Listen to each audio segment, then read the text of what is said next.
در حدیث اومده که بخیرترین شما کسی است که قرآن را به مردم می آموزاند.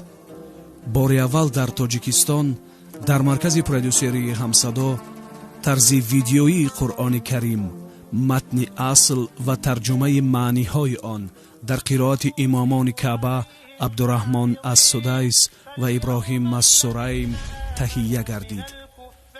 در فیته مذکور اولین بار در برابر قرائت 30 جزء 114 سوره قرآن کریم متن اصل با ترجمه پوره مصحف با زبان تاجیکی آورده می شود و جزء و نام سوره قرائت شونده نیز با حروفات کیریلی زبان تاجیکی نوشته شده با منظره های مفتون کننده کشورمان زینت داده شده است. این مصحف شریف هدیه پرزیدنت جمهوری تاجیکستان امامعلی رحمان بخشیده به 20مین سالگرد استقلالیت دولتی جمهوری تاجیکستان به مردم عزیز کشورمان است.